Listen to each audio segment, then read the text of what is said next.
तो शाम का 6 बज रहा है और शाम के 6 बजने के साथ ही वोटिंग का वक्त खत्म हो जाएगा। आपके साथ में पुनीत पाठक हूं। IBC 24 आपको सुबह 6 बजे से अभी तक पल पल का अपडेट दे रहा। हमारी पूरी टीम एक एक बूथ पर मुस्तैद है, हर एक खबर आप तक पहुंचा रही है। मध्य प्रदेश में 28 विधानसभा सीटों पर उपचुनाव हो रहा है। वोटिंग का समय समाप्त हो रहा है और छत्तीसगढ़ की इकलौती सीट है मरवाही, यहां भी वोटिंग का टाइम खत्म हो रहा है। अब केवल वही लोग वोट डाल पाएंगे जो मतदान केंद्र तक पहुंच चुके हैं, एंट्री पा चुके हैं। और इस वक्त बस अब कुछ मिनट बचे हैं, जिसके बाद वोटिंग का समय समाप्त हो जाएगा। वैसे शाम 5 बजे तक का वक्त रहता है, लेकिन अब की बार कोविड-19 की वजह से समय को बढ़ाकर 6 बजे किया है, ताकि लोग सुविधाजनक तरीके से वोट करें। ईवीएम में किस्मत दर्ज हो रही है, जनता अपना फैसला ईवीएम में लॉक कर रही है और अब केवल वही ऐसा कर पाएंगे जो मतदान केंद्र तक पहुंच गए हैं। 10 तारीख को नतीजा आएगा, स्पष्ट हो जाएगा कि जनादेश किसका गढ़ बचा, किसका गढ़ साबित हुआ, किस नेता की साख रही, किस नेता की किस इलाके में कितनी पकड़ है। ये सारे जवाब जनता ईवीएम में दर्ज कर रही है। अब टीवी स्क्रीन पर आपको दिखा रहे हैं अलग अलग जगहों पर क्या परसेंटेज रहा है, ये भी आपको बताएं। शुरुआत छत्तीसगढ़ से, मरवाही में शांतिपूर्ण मतदान रहा। शाम को 5 बजे तक का तकरीबन 72% वोट पड़ चुका है। 71.99% वोट दर्ज किया गया है। ये मरवाही सीट का आपको हाल बता रहे हैं। 2 डॉक्टर्स के बीच में, बीजेपी कांग्रेस के बीच में सीधी टक्कर है, सीधा मुकाबला है। गढ़ रहा है जोगी परिवार का, लेकिन अब की बार मुकाबले से बाहर जोगी परिवार, और साथ में सपोर्ट कर दिया बीजेपी को। अब ये सबसे बड़ा सवाल है कि दरअसल ये गढ़ किसका है। क्या ये गढ़ वाकई कांग्रेस का रहा है, जिस पर केवल एक चेहरा थे जोगी? क्या ये गढ़ जोगी का है और उनके सपोर्ट के बाद बीजेपी से प्राप्त करती है? ये एक अहम सवाल है। क्या विकास के नाम पर वोट पड़ा है सरकार के सत्ता पक्ष के चेहरे यानी कांग्रेस पार्टी को? ये ऐसे कई सवाल हैं जिनके उत्तर दर्ज हो गए हैं। अब ये उत्तर सीधे आपको खुलेंगे 10 तारीख को। आप प्रतिशत देख रहे हैं टेलीविजन स्क्रीन पर, एक एक करके देखें। सांवेर में 74% मतदान हुआ है। मध्य प्रदेश के 28 सीटों का हाल शाम 5 बजे तक वोटिंग के आंकड़े हैं। ग्रामीण इलाके अब की बार भी वोटिंग के मामले में आगे हैं। मालवा निमाड़ की 7 सीटों पर बम्पर वोट पड़ा है। बदनावर में 81.26 सबसे ज्यादा, हाट पिपलिया 80 से ऊपर, आगर 80% से ऊपर, सुवासरा तकरीबन 80%। ये सारी मालवा की सीटें। सांवेर 74.34%, नेपानगर 72 से 73% के बीच में, मानधाता 68.76%। ये सारी सीटों के हाल आप देखें। चंबल की सीटें अब जरा देखें। चंबल की सीटों में जहां सबसे ज्यादा अशांति रही, मुरैना 55.6, सुमावली 53.36, जौरा 66%, अंबा 51%, दिमनी 57%, मेगांव 58%। ये देखें आप उन जगहों पर जहां अशांत माहौल रहा, वहां 50 से 60 के बीच का ही वोटिंग प्रतिशत शाम को 5 बजे तक रहा है और आश्चर्यजनक तौर पर इसमें बढ़ोतरी की कोई गुंजाइश भी नहीं दिखती। अब जरा शहरी इलाके देखें। शहरी इलाकों में ग्वालियर की सीट देखें। ग्वालियर और ग्वालियरपुर सबसे कम परसेंटेज दिख रहा है। ग्वालियर में जहां 48.75% रहा, तो ग्वालियरपुर में अब तक का सबसे कम दिख रहा है 42.99% ये रहा है, यानी तकरीबन 43%। डबरा में 57%, अशोकनगर में 69%, मुंगावली में 73%, बमौरी में 77.5%, भांडेर में 71.59%, करैरा में 72%, पौरी में 70.05%। ये अब तक इन इलाकों में, जिन्हें आप शहरी कहते हैं, ग्वालियर से सटी सीटें कहते हैं, ये वहां का हाल है। तो ग्वालियर चंबल वोटिंग प्रतिशत पुराने पैटर्न पर रहा। ग्रामीण इलाकों में ज्यादा, शहरी इलाकों में कम। अब चाहे कोरोना का असर आप कह लें, चाहे उदासीनता कह लें, चाहे माहौल बनाने के बावजूद लोगों का इसमें गुस्सा कह लें। बुंदेलखंड की सीटें आप देखें, सबसे ज्यादा चर्चित सीट रही सुर्खी, 70.55% यहां पर वोटिंग प्रतिशत रहा है शाम 5 बजे तक। बड़ा मलेरा 68.06% वोटिंग प्रतिशत रहा है। इसके अलावा मध्य क्षेत्र की सीटें आप देखें, सांची 68.87, ब्यावरा 80.01% और विंध्य की अनूपपुर सीट 67.6% यहां वोटिंग रही है।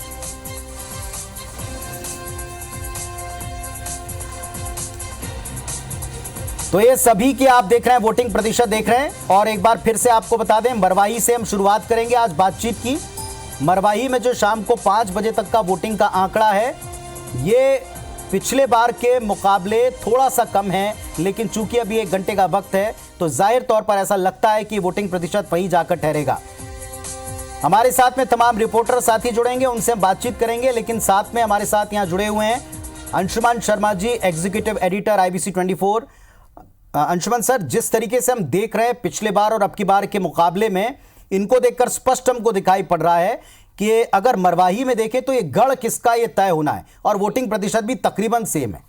देखिए, पिछले बार 78% वहां पे वोट पड़े थे पुनीत, और इस बार 5 बजे तक 72% वोट पड़ चुके हैं, यानी कि 1 घंटे का वक्त भी बचा हुआ है। तो मुझे लगता है कि 80% के आसपास जाएगा, जो कि काफी अच्छा ट्रेंड दिखा रहा है। पिछले बार जोगी कांग्रेस से अजीत जोगी जी को 74,000 वोट मिले थे, भाजपा से 27,000 वोट पाए थे और कांग्रेस की 20,000 वोट, यानी कि जो 74,000 वोट है वो इंपॉर्टेंट है, वो किसको जाएगा। इस बार जोगी कांग्रेस नहीं है मैदान में, बीजेपी और कांग्रेस है, तो वो 74,000 वोट किस खेमे में जाएगा, ये देखने वाली बात होगी, इंटरेस्टिंग होगा।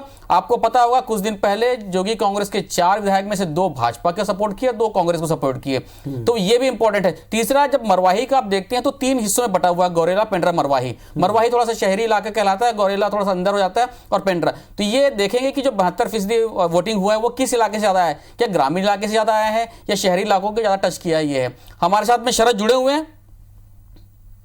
शरद अगर हमारे साथ में जुड़े, दिख तो रहते शरद अग्रवाल हमारे साथ ही जुड़े। शरद, अगर आप सुन पा रहे हो तो अंशुमन जी भी जुड़े हुए हैं, वो भी पूछेंगे आपसे। पहले तो ओवरऑल बताएं, आप क्या अपडेट है आपके पास? शाम 5 बजे तक यहाँ पर 71.99% मतदान हुआ था। अभी अब मतदान की प्रक्रिया लगभग खत्म हो गई है। कोविड-19 के मरीजों ने भी यहाँ पर मतदान किया हुआ है, उनको बाकायदा पूरी सुरक्षा के साथ साथ ले गए हैं। मतदान का समय समाप्त हो गया है, मतदान के जो बाहर के गेट हैं वो बंद कर दिए गए हैं। अब केवल मतदान कैंपस में रहने वाले लोगों को ही मतदान करने का अवसर मिलेगा। चूंकि पिछले बार 78% मतदान हुआ था 2018 के चुनाव में, अब और 5 बजे के बाद लगभग इतने ही प्रतिशत मतदान होने की संभावना जतलाई जा रही है। चूंकि जैसा कि अभी अंशुमन ने बताया कि 74,000 वोट अजीत जोगी ने पाया था, पर इसके बाद 2019 में जो लोकसभा चुनाव हुआ था उसमें कोरबा की सांसद ज्योत्सना महंत ने लीड दर्ज की थी। 5,600 वोट से करीब उन्होंने लीड की थी मरवाही से।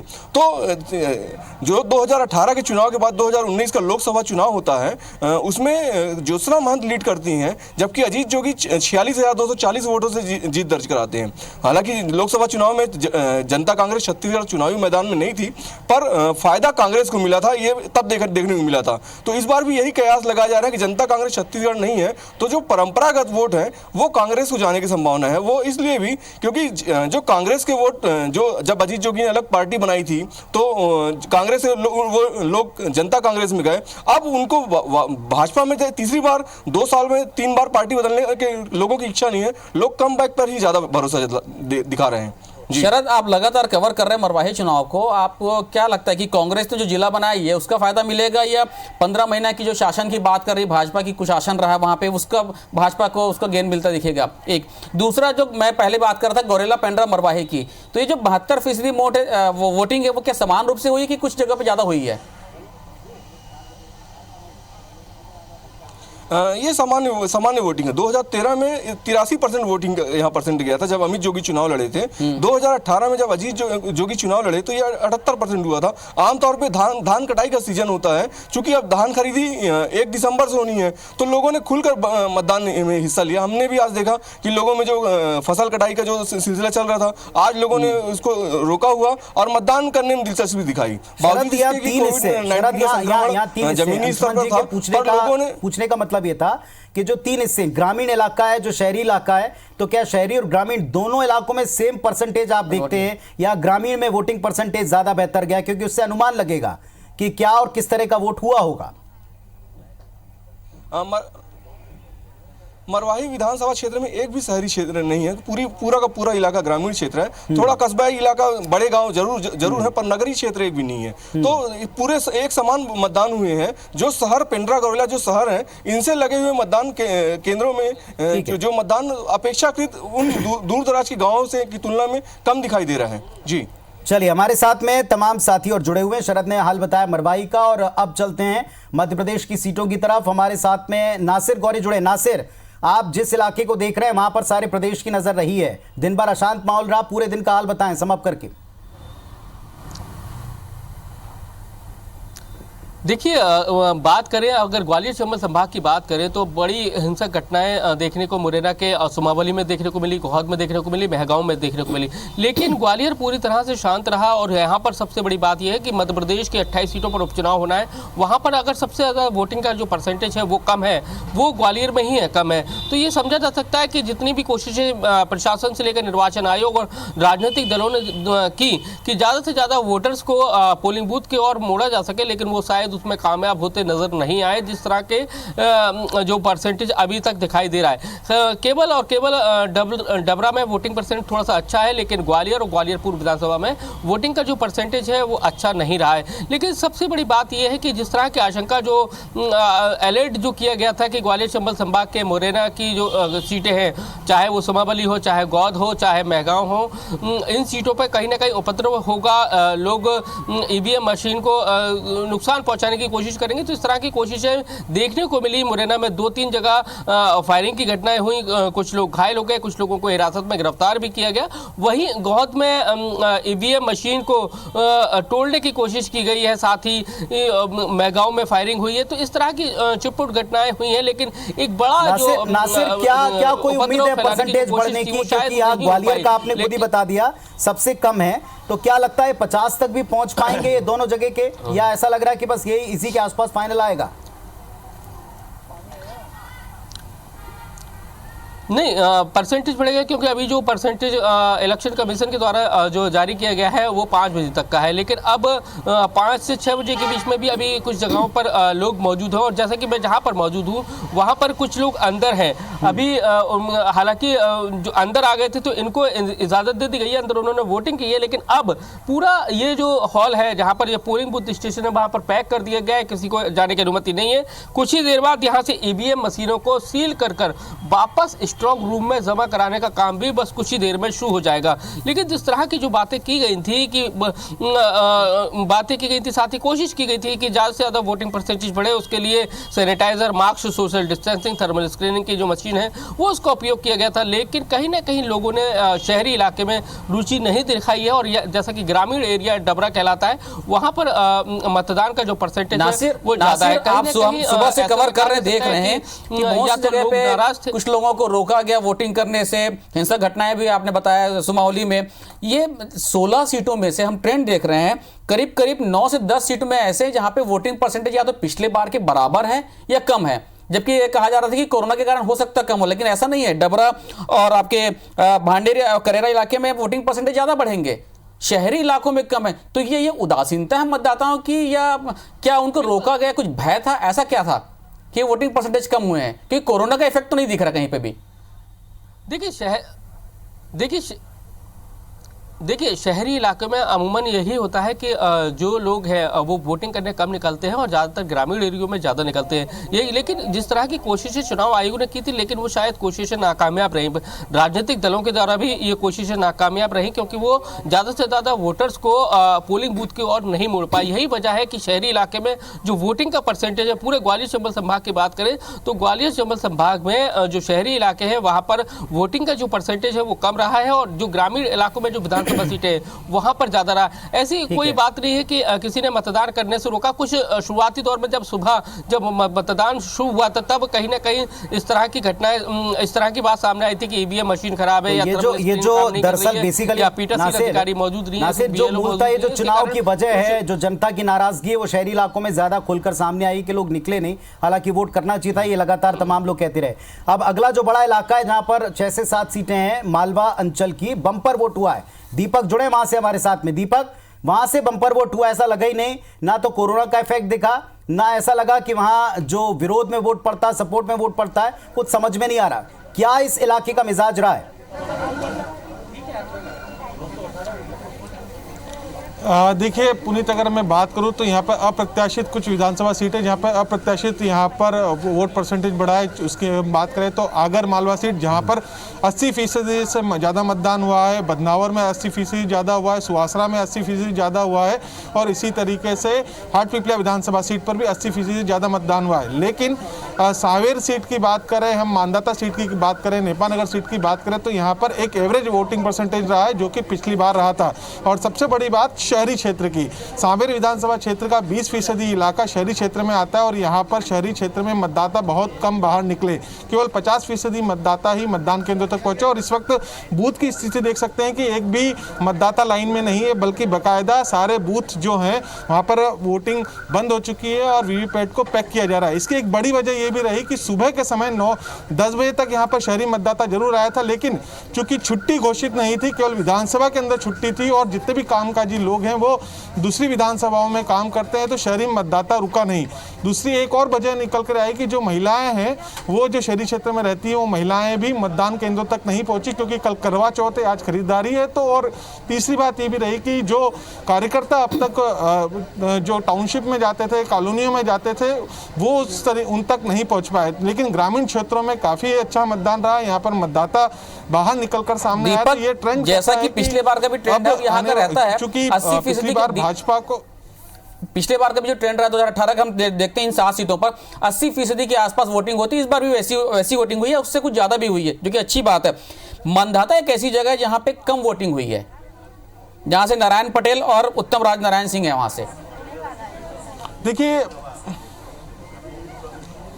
बिल्कुल मानदाता में वोटिंग का परसेंटेज कम हुआ है। यहाँ पर 2 प्रमुख समाज है, गुर्जर समाज है और एक राजपूत समाज है। और जो राजपूत समाज के बहुल इलाके थे वहाँ पर वोटिंग परसेंटेज ज़्यादा देखा गया। इसके अलावा जो एक भाजपा का कार्यकर्ता घर घर तक पहुँचता था वो स्थिति मानदाता में नज़र नहीं आई, शायद इसकी वजह से वोटिंग परसेंटेज कम रहा और गुर्जर बहुल इलाकों में वोटिंग परसेंटेज कम रहा, जबकि उसके प्रत्याशी गुर्जर समाज से आते हैं नारायण पटेल। इसके अलावा जो उत्तम राजपाल हैं वो राजपूत समाज से आते हैं। तो एक बड़ी वजह यहाँ पर ये अभी तक निकल कर सामने है। हालांकि ये परसेंटेज जो है अभी और बढ़ सकता है, लेकिन फिर भी जो एवरेज परसेंटेज है वो पिछली बार के तरह ही रहेगा। और जो है एक बड़ी वजह ये अब ये देखना होगा कि ये जो कम वोटिंग है ये किसके पक्ष में जाता है, ये सबसे बड़ी बात है। और यहाँ पर जो अभी तक की लीड देखी गई है पिछले भी चुनावों में वो महज 5,000 के अंदर ही ये लीड रहती थी और पिछली बार भी नारायण पटेल काफ़ी ज़्यादा मतों से नहीं जीत पाए थे। लेकिन इस बार की स्थिति अब वोटिंग परसेंटेज को देखने के बाद समझ में आता है कि कहीं ना कहीं लोगों में जो निकलना चाहिए था, मतदान के प्रति रुझान होना चाहिए था, उतना नजर नहीं आया। एक बड़ा सवाल और रह जाता है दीपक, एक बड़ा सवाल और रह जाता है कि ये भी एक बड़ा पुराना सा चुनावी गणित अंशुमन जी कि अगर ज्यादा संख्या में लोग निकल रहे हैं तो वो जो सरकार चल रही है उसके खिलाफ आक्रोश का होता है। अब देखना होगा कि ये मालवा जो कि गढ़ है बीजेपी का, सरकार है बीजेपी की, अब यहां से अगर वोटिंग परसेंटेज सेम है या ज्यादा हो रहा है कुछ जगहों पर आश्चर्यजनक तौर पर, जैसा दीपक कह रहे हैं, तो किसके पक्ष में क्या होगा? हम गणित समझने की कोशिश कर रहे हैं पुनीत कि जो वोटिंग परसेंटेज इशारा किस और कर रहा है, जहां पे कम है और जहां पे ज्यादा है। चलिए इस पर बातचीत हम करते रहेंगे। मैं चलूंगा थोड़ा बुंदेलखंड की तरफ। विजेंद्र पांडे जुड़े हमारे साथ में, बुंदेलखंड और विंध्य को कवर कर रहे हैं। विजेंद्र बताएं, पूरा हाल बताएं सीटों का और किस तरह मिजाज दिखा, पूरे दिन का क्या रुझान है?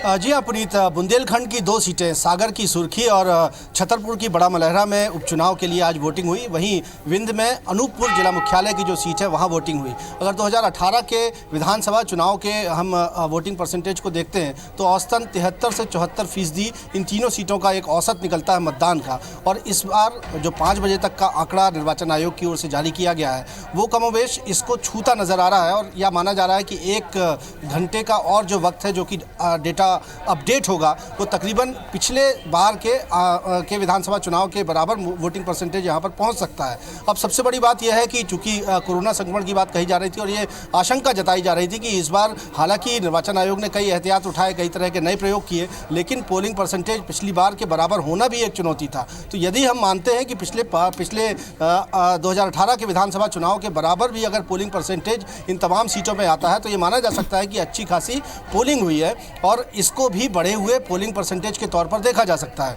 जहां तक इन तीनों सीटों का जिक्र कर लेता हूं पुनीत, जिस सुर्खी सीट पर मैं मौजूद हूं, यहां पर हमने देखा कि महिला मतदाताओं ने बढ़ चढ़ कर वोटिंग की। अल सुबह से ही महिला मतदाताओं की कतारें हमने लगातार पोलिंग बूथ पर दिखाई और उसके बाद पोलिंग परसेंटेज जो है वो बढ़ता चला गया। हालांकि ग्रामीण क्षेत्र इन अंचल में ज़्यादा है, लिहाजा दोपहर 2 बजे तक 62% वोटिंग हो गई थी, लेकिन जो अब 5 बजे तक का पोलिंग परसेंटेज बता रहा है वो तकरीबन 71% बता रहा है और जिसमें 1 घंटे का पोलिंग परसेंटेज भी जुड़ना बाकी है। वहीं अगर सुर्खी सीट की बात करें तो चूंकि पारुल साहू यहाँ से चुनाव मैदान में हो, उन्होंने ये दावा किया है कि महिला मतदाता जिस तरह से बढ़ चढ़कर उन्होंने हिस्सा लिया है वो उनके हक में जाएंगी। बीजेपी से गोविंद सिंह राजपूत हैं, बड़े चेहरे सिंधिया खेमे के, उनका दावा है कि फूल पर वोट पड़ा है। लेकिन दावे दोनों के अपने अपने हैं, लेकिन मुकाबला यहाँ पर खासा दिलचस्प है। कतई ये वन साइडेड मुकाबला नहीं रहा और मतदाता भी कई इस क्षेत्र में अनूपपुर में अच्छा खासा गैप है विजय, 10% का गैप अभी दिखाई पड़ रहा है, अच्छा खासा गैप है। और वहाँ लास्ट में जैसे बिसाहू लाल सिंह के खिलाफ बहुत सारी चीजें सामने आई थी, क्या इसका असर पड़ा, क्या ये नेगेटिविटी लोगों के ज़हन तक पहुंची? बहुत संक्षेप में।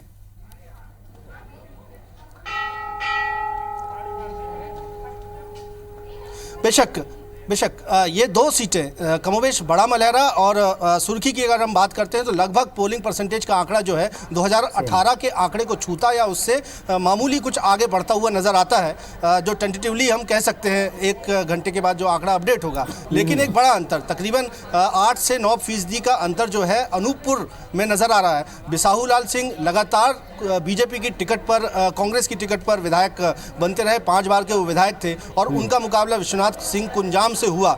ये बात और है कि चुनाव प्रचार जो अनूपपुर में हमने देखा वो मुद्दों की बजाय व्यक्तिगत था। भले एक दूसरे दोनों प्रत्याशियों ने एक दूसरे की पत्नी को लेकर कोई बात कही हो या विश्वनाथ कुंजाम की ओर से आरोप लगाए गए हों, या बिसाहू लाल सिंह पर जिस तरह के आरोप लगे कि उन्होंने स्वेच्छा निधान निधि जो है, चलिए कुल मिलाकर ये जो नेगेटिव पब्लिसिटी है चाहे किसी भी तरफ से की जाए, इसका असर मतदाताओं पर बहुत अच्छा नहीं रहता। ये बात इस 10% के अंतर से साफ तौर पर दिखती है। तो 28 सीटों पर वोटिंग का टाइम खत्म हो गया। अब केवल जो भीतर हैं वो वोट कर पा रहे हैं और अब इसके बाद जनादेश खुलेगा 10 तारीख को। लेकिन आकलन हम कर रहे हैं, विश्लेषण हम कर रहे हैं। सुर्खी सीट की बात करेंगे। Anshuman Sharma ji, executive editor IBC 24 हमारे साथ में बने। अंशुमन जी, जिस तरह हमने सुर्खी को देखा, बड़ी हाई प्रोफाइल सीट बन गई और 2 दल बदल, तो यहां कहा क्या जाए, क्योंकि दोनों ने दल बदल लिया। दोनों ने बदल लिया, बिल्कुल। अभी आप सुन रहे थे विजेंद्र को, विजेंद्र कह रहे थे कि महिलाओं ने काफी बढ़ चढ़ के हिस्सा लिया। पिछले बार भी पुनीत आप देखेंगे कि 75% से ज्यादा वोट पड़े थे। इस बार भी कमोबेश अभी 5 बजे तक वही है। हो सकता है कि 6 बजे मतलब 6 बजे के बाद आप रिकॉर्ड देखें तो 78 या 80% के आसपास जाए। तो ये देखें कि गोविंद सिंह राजपूत जो परिवहन मंत्री थे, कांग्रेस से बीजेपी में आए, पारुल साहू बीजेपी से कांग्रेस में गई, महिला वोटरों ने इस बार बढ़ चढ़ के हिस्सा लिया, सरकार में गोविंद सिंह राजपूत जी हैं। तो ये जो बढ़े हुए परसेंट है वहां पे वो इंटरेस्टिंग होगी कि वो बढ़े हुए जो परसेंटेज है 3-4% बढ़ सकते हैं, वो किस और जाएंगे, वो किस और इशारा करते हैं, वो देखने वाली बात होगी। ये है एक और बड़ा इंपॉर्टेंट जो हम ब्रेक पर जाने से पहले भी बात कर रहे थे अंशुमन जी, कि अब की बार ये जितना बड़े हुए इलाकों का, खासतौर से मालवा का आप देखें, इसका वोट कहां शिफ्ट हुआ होगा, कहां जाएगा, क्योंकि वोट परसेंटेज या तो उतना ही है या उससे बढ़ गया है आश्चर्यजनक तौर पर। और यहाँ बीजेपी की सरकार भी, बीजेपी का गढ़ भी रहा है। पिछले बार भी 18 में भी इस इलाके ने बीजेपी को काफी हद तक सपोर्ट किया था। पिछले बार के मुकाबले 13 के मुकाबले नुकसान था, लेकिन फिर भी ये इलाका बीजेपी का गढ़ कहां गया होगा। शुरुआत में ये कहा जा रहा था कि कोरोना के कारण हो सकता है कि वोटिंग परसेंटेज कम जाए, लेकिन आप ये मतलब हम 28 सीटों का आकलन करें तो ग्वालियर चंबल के इलाकों को छोड़ दें, 9-10 सीटों को छोड़ दें, तो सभी जगह पे या तो पिछले बार जैसे ही वोट पड़े या उससे ज्यादा वोट पड़े। अब ये सोचिए कि कोरोना काल में भी पिछले बार जैसे मेंटेन करना ये बहुत बड़ी बात है, या उससे ज्यादा वोट। तो वोटर, इसका मतलब ये हुआ कि बाहर निकल के आया है, वो बाहर निकल के आया है, वो बताना चाहता है कि मुझे किसे वोट देना है। जनता जानती है उसे किसे वोट देना है। वो माइक के सामने या मीडिया के सामने भले कुछ ना बोले, लेकिन उसे पता है कि उसे किस बटन को दबाना है। ये इंटरेस्टिंग होगा कि मालवा की जो 7 सीटें की हम बात कर रहे थे, मालवा निमाड़ की 7 सीटों की बात कर रहे थे, आप देखिए 80% से ज्यादा वोट पड़े हैं। उसके अलावा बड़ा मलहरा की बात कर ले, सुर्खी की बात कर ले, सांची की बात कर ले, ब्यावरा की बात कर ले, इन सभी जगहों पे वोट जो है बिल्कुल ज्यादा पड़े हैं। तो मतदाता ये है कि निकल के आया है बाहर वोट डालने के लिए, अपनी बात रखने के लिए। एक और सीट जो सांवेर है, सांवेर पे आप देखें इसमें तकरीबन उतना ही जा सकता है। तुलसी सिलावट और प्रेमचंद गुड्डू की जो सीट है, बड़ी हाई प्रोफाइल सीट रही थी और सबसे ज्यादा बार जहां मुख्यमंत्री खुद पहुंचे, सिंधिया पहुंचे, वहां उसके बाद भी अगर इतना प्रतिशत है तो ये बात तो तय है कि ये पिछले बार के चुनाव से थोड़ा अलग है चुनाव। बिल्कुल, और पिछले बार आपको याद होगा कि तुलसी सिलावट वहां पे 2945 वोट से ही जीते थे, यानी कि जो वोटों का मार्जिन था वो बहुत कम था, 3000 से भी कम, 3000 के कम था ये है। तो वो इंटरेस्टिंग है कि वो 3000 के जो वोट है वो कहां जाएंगे, उस जो पार्टनर होगा उनको जीतने के लिए, और वोटिंग परसेंटेज आप देखेंगे कि करीब करीब उतना ही आएगा ये। चलिए, तो ये विश्लेषण अभी तो शुरू हुआ है और अभी फाइनल परसेंटेज जब आएगा तब फिर हमारे एक बड़े पैनल के साथ में हम जुड़ेंगे। हमारे तमाम साथी सुबह 6 बजे से जो आपको अपडेट दे रहे हैं वो अब इसके बाद में भी अपडेट देते रहेंगे और अब हम विश्लेषण करेंगे दिन भर का पूरे आंकड़ों का। अगर आ जाते हैं तो इसके बाद ये समझने की कोशिश करेंगे कि ये गुस्से में पड़ा वोट है या सपोर्ट में पड़ा वोट है, परसेंटेज कम गया तो क्यों, अधिक हुआ तो ये किसे फायदा पहुंचाएगा। आप सबका बहुत शुक्रिया।